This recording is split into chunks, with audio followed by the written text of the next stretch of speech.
The silver moonlight reflected in the glass of the crow's nest seems to pool around the two of you, isolating this small wooden sanctuary from the rest of the Grand Line.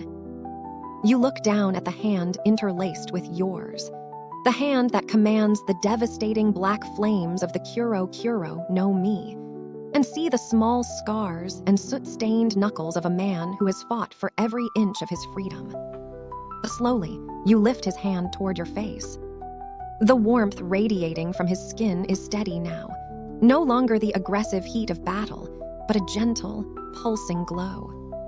You press your lips softly against his knuckles, the sensation of his rough skin against yours sending a quiet thrill through your frame. Your white fox ears tilt forward, catching the sudden, sharp hitch in his breathing. Thank you, Alex, for the treatment, for the catch, and for this. It's nice to just be Wyndra for a minute and not just another target for a kraken. Alex stands frozen for a heartbeat, his dark eyes widening as he processes the gesture. Then, his expression melts into something profoundly soft, a look he likely never shows the Marines or the rival crews who fear his name. He turns his hand within your grasp, cupping your jaw with a tenderness that makes your breath hitch in return. You're not just a target, Wyndra. Not to me. You're the first person in a long time who's looked at these flames and didn't just see a monster or a weapon. He leans down, his forehead resting against yours, his messy black hair brushing against your white bangs. The smell of wood smoke is intoxicatingly close now. As long as I'm on this ship, the only thing those flames are going to do is keep the world away from you when you need a moment of peace. I promise. The intimacy in the cramped cabin is reaching a fever pitch. The meat skewers sit forgotten on the bench, and the distant sounds of the crew have faded into nothingness. Alex's hand remains on your cheek, his thumb tracing the curve of your ear with a heat that makes your entire body hum with anticipation.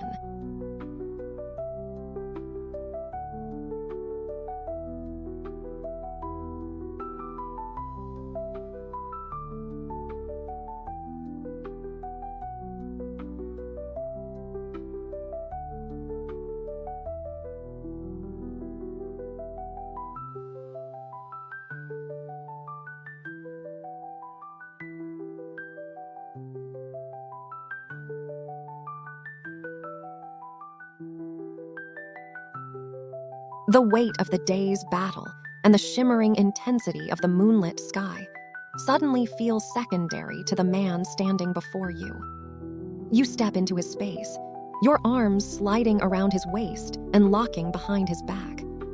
You press your face firmly into the center of his chest, the soft fabric of his black tank top and the rugged leather of his open coat molding against your cheek.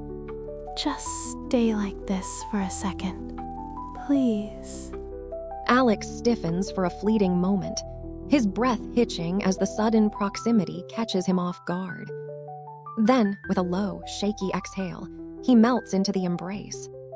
His large, soot-stained hands come up to rest on your shoulder blades, pulling you even tighter against him until you can feel the heavy, rhythmic thrum of his heart against your ear.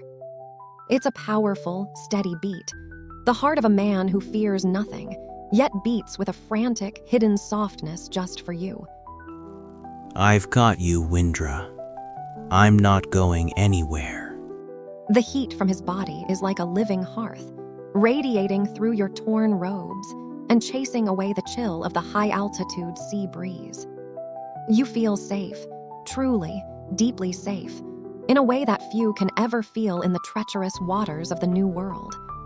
His chin rests atop your white hair, his messy black locks tickling your fox ears. No krakens, no marines, no emperors, just us. I'll burn the whole sea down before I let anything get to you while you're in my arms. The silence of the crow's nest is absolute, broken only by the two of you. Alex's hands begin to move in slow, soothing circles against your back, his touch light enough to be tender but firm enough to remind you of the strength he possesses. You can feel the vibration of his voice in his chest, a low hum that resonates through your very bones.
The rhythmic thrum of the thousand sunny's heart, the gentle creak of wood and the splash of the waves, fades into the background, leaving only the sound of Alex's breathing.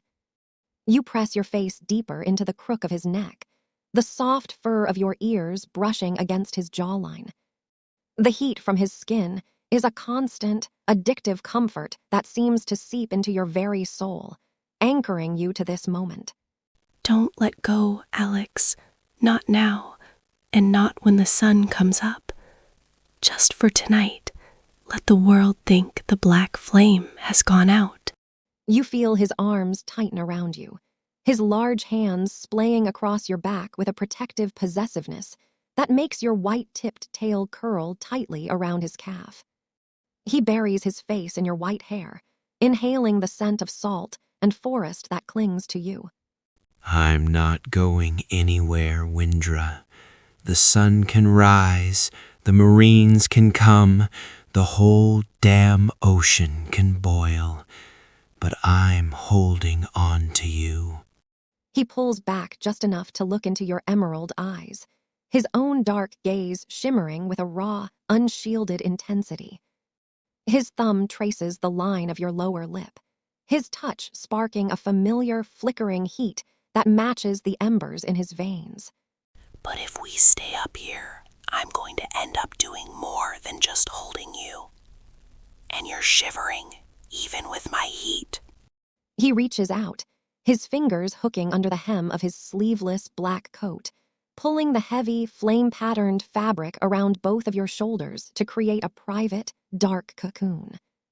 The silver moonlight is blocked out by the heavy fabric of his coat, leaving the two of you in a warm, scent-filled darkness.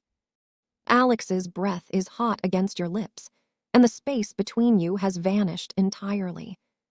The appointment you teased him about earlier feels like it's reaching a point of no return, the quiet of the crow's nest amplifying every heartbeat.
The heavy, flame-patterned fabric of Alex's coat settles over your shoulders like a warm, protective shroud, sealing out the damp night air. You don't pull him toward the bench or whisper for more. Instead, you simply sink into the solid strength of his chest. Your white fox ears flattening against his collar as you listen to the rhythmic, powerful thrum of his heart. Just stay. Don't move. I want to hear the sea and your heart. Nothing else. Alex lets out a long, shaky breath, his chin resting atop your head. His arms tighten around you, not with the predatory hunger of earlier, but with a profound, quiet possessiveness. He accepts the shift in mood instantly, his thumb tracing slow, hypnotic circles against your spine through the gap in your layered robes. You've got a deal, Wyndra. The world can wait. Even the One Piece isn't going anywhere for one night. The hours bleed into one another in a blur of silver moonlight and the steady, comforting heat of the black flame.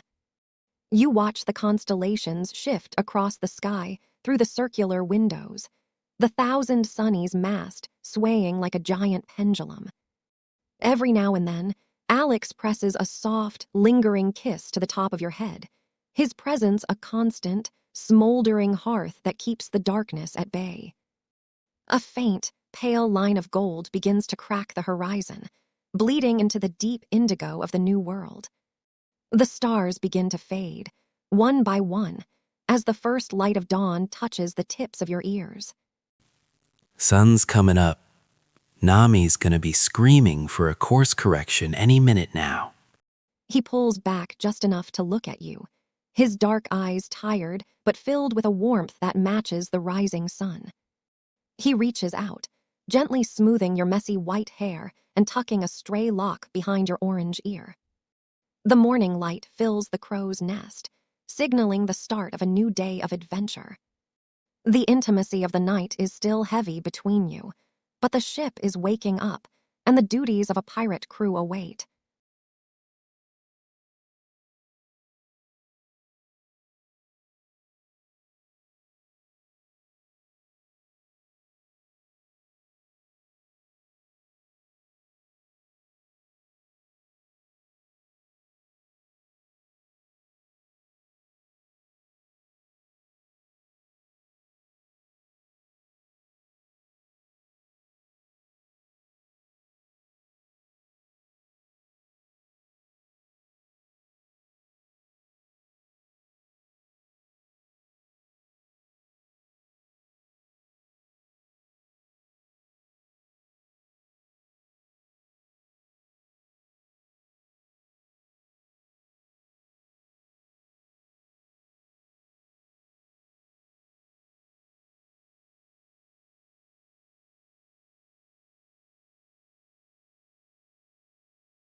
The pale gold of the morning sun catches the messy white strands of your hair as you pull back slightly from Alex's chest. The heavy weight of his Gothic flame blade coat still draped over your shoulders feels like a silent promise. You look up at him, your emerald eyes soft but burning with a clear, lingering intent that makes the dark smoke around his collar flicker into a warm, inviting glow. Don't think you're getting off that easily just because the sun decided to show up, Alex. You reach up, hooking your fingers into the high collar of his black vest to pull him down. This kiss isn't the frantic, adrenaline-fueled clash from the Kraken fight. It's slow, deep, and tastes of the quiet peace you shared under the stars.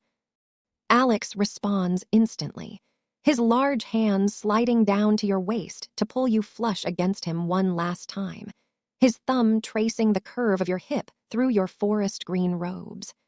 I'm starting to think overtime is going to become a permanent part of my schedule if you keep looking at me like that.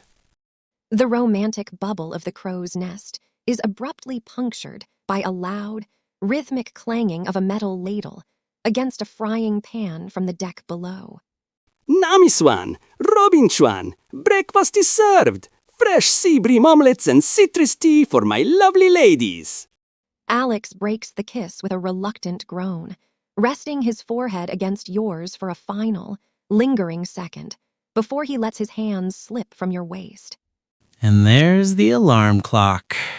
If we don't get down there, Luffy will eat your portion too, and then I'll have a very grumpy fox on my hands all morning. The 1000th Sunny is bursting into its usual morning chaos. Sanji is twirling across the deck with plates of steaming food, while Nami is already shouting orders about the sails. Alex offers you a hand to help you navigate the hatch back down to the rigging, his gaze still fixed on you with a smoldering warmth.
The morning sun is a blinding sliver of gold against the turquoise expanse of the new world. You reach out, your fingers sliding into the soot-stained hand of the black flame swordsman. His grip is firm and warm, a steady anchor as you both navigate the narrow hatch of the crow's nest. If Luffy eats my omelet, Alex, I'm holding you personally responsible. I've earned every bite of that sea bream after yesterday. Alex lets out a low, rough chuckle, his dark eyes crinkling at the corners as he leads you onto the rope lattice. I'd like to see him try. I'll burn his fingers before he touches your plate. Consider it part of my protective services. You both descend the rigging with practiced ease, your white-tipped tail balancing your weight against the morning breeze. As your boots hit the grass-covered deck, the smell of sizzling garlic and fresh citrus hits you like a tidal wave. Meat! Meat! Sanji, is it done yet? My stomach is making the same noise as the Kraken! Luffy is practically a blur of red and blue as he bounces around the galley door, his straw hat bobbing precariously on his head. Nami stands near the helm, her orange hair glowing in the dawn light as she maps the shifting currents. Glad to see the two of you finally decided to join the living. I was about to send Zoro up there to see if the black flames had accidentally welded the hatch shut. Sanji swaggers out of the kitchen, balancing 3 plates on one arm with a cigarette dangling from his lips. Pay no mind to the moss-head, Wyndra. For you, I've prepared a special herb-crusted fillet to restore your strength. The deck is alive with the chaotic energy of the straw hats. Luffy is already eyeing your plate with predatory focus, while Nami is waving a fresh weather report that looks suspiciously urgent. Alex stands beside you, his hand still lingering near yours, watching the crew with a relaxed smirk.